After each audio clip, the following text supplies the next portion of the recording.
Hello friends, welcome back to Evarose recipes.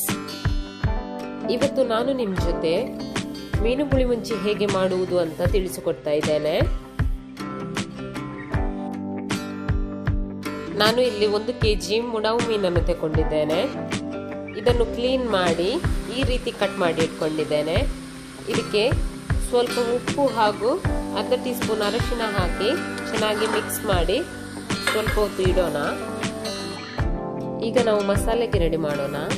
ಕಾವಲಿಯನ್ನು medium ಫ್ಲೇಮಲ್ಲಿ ಇಟ್ಟಿದ್ದೇನೆ. ಇದಕ್ಕೆ 1 ಟೇಬಲ್ ಸ್ಪೂನ್ ತೆಂಗಿನ ಎಣ್ಣೆಯನ್ನು ಹಾಕಿ 8 ರಿಂದ 10 ಉದ್ದ ಮೆಣಸು, 1 ಟೇಬಲ್ ಸ್ಪೂನ್ ಕೊತ್ತಂಬರಿ ಬೀಜ, ಅರ್ಧ ಟೀ ಸ್ಪೂನ್ ಜೀರಿಗೆ, 1/4 ಟೀ ಸ್ಪೂನ್ ಮೆಂತ್ಯ, 1/4 ಟೀ ಸ್ಪೂನ್ ಸಾಸಿವೆ ಇವೆಲ್ಲವನ್ನು ಚೆನ್ನಾಗಿ ಫ್ರೈ ಮಾಡಬೇಕು.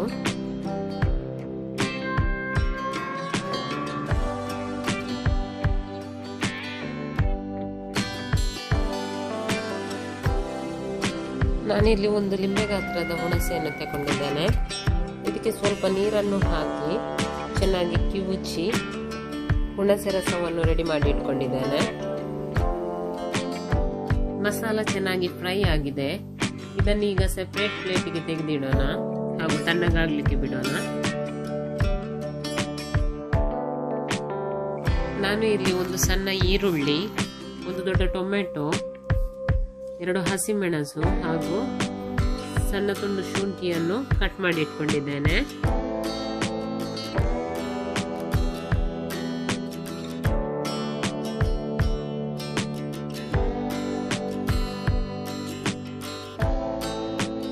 ಮಸಾಲೆ ತಣ್ಣಗಾಗಿದೆ.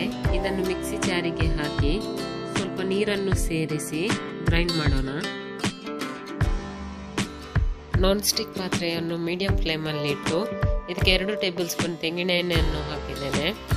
ಈಗ ಕಟ್ ಮಾಡಿ ಇಟ್ಟ ಈರುಳ್ಳಿಯನ್ನು ಹಾಕಿ ಸ್ವಲ್ಪ ಹೊತ್ತು ಫ್ರೈ ಮಾಡೋಣ.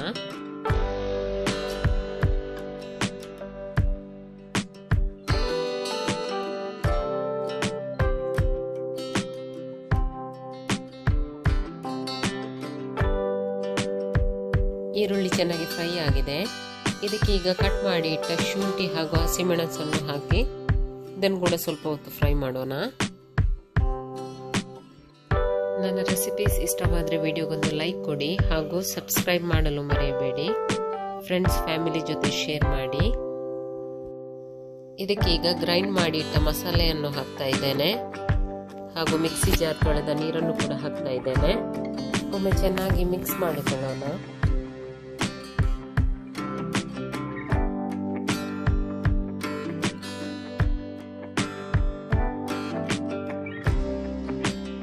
ಇದಕ್ಕೆ ಈಗ ರೆಡಿ ಮಾಡಿ ಇಟ್ಟ ಹುಣಸೆ ರಸವನ್ನು ಹಾಕ್ತಾ ಇದ್ದೇನೆ ಹಾಗೂ ಕಟ್ ಮಾಡಿ ಇಟ್ಟ ಟೊಮೆಟೊವನ್ನು ಕೂಡ ಹಾಕ್ತಾ ಇದ್ದೇನೆ. ಸ್ವಲ್ಪ ಉಪ್ಪನ್ನು ಕೂಡ ಸೇರಿಸ್ತಾ ಇದ್ದೇನೆ, ಯಾಕಂದ್ರೆ ಮೀನಿಗೆ ಕೂಡ ಸ್ವಲ್ಪ ಉಪ್ಪನ್ನು ಸೇರಿಸಿದ್ದೇವೆ. ಒಮ್ಮೆ ಚೆನ್ನಾಗಿ ಮಿಕ್ಸ್ ಮಾಡಿ ಮುಚ್ಚಳವನ್ನು ಮುಚ್ಚಿ ಚೆನ್ನಾಗಿ ಕುದಿ ಬರಬೇಕು. ಇದು ಚೆನ್ನಾಗಿ ಕುದೀತಾ ಉಂಟು. ಮುಚ್ಚಳವನ್ನು ತೆಗೆಯೋಣ. ಇದಕ್ಕೆ ಈಗ ಮ್ಯಾರಿನೇಟ್ ಮಾಡಿ ಇಟ್ಟ ಮೀನನ್ನು ಹಾಕ್ತಾ ಇದ್ದೇನೆ.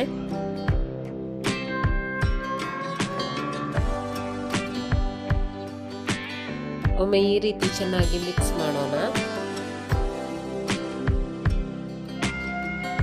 ಇದಕ್ಕೆ ಈಗ ಸ್ವಲ್ಪ ಕರಿಬೇವನ್ನು ಹಾಕ್ತಾ ಇದ್ದೇನೆ. ಈಗ ಮುಚ್ಚಳವನ್ನು ಮುಚ್ಚಿಟ್ಟು ಮೀನನ್ನು 15 ರಿಂದ 20 ನಿಮಿಷ ಬೇಯಿಸಬೇಕು. 20 ನಿಮಿಷದ ನಂತರ ಮುಚ್ಚಳವನ್ನು ತೆಗಿತಾ ಇದ್ದೇನೆ. ಮೀನು ಚೆನ್ನಾಗಿ ಬೆಂದಿದೆ. ಗ್ಯಾಸನ್ನು ಆಫ್ ಮಾಡ್ತಾ ಇದ್ದೇನೆ. ಮೀನು ಪುಳಿಮುಂಚಿ ರೆಡಿ. ನೀವು ಟ್ರೈ ಮಾಡಿ ಹೇಗಾಗಿದೆ ಎಂದು ನನಗೆ ಕಮೆಂಟ್ ಮೂಲಕ ತಿಳಿಸಿ. Thank you.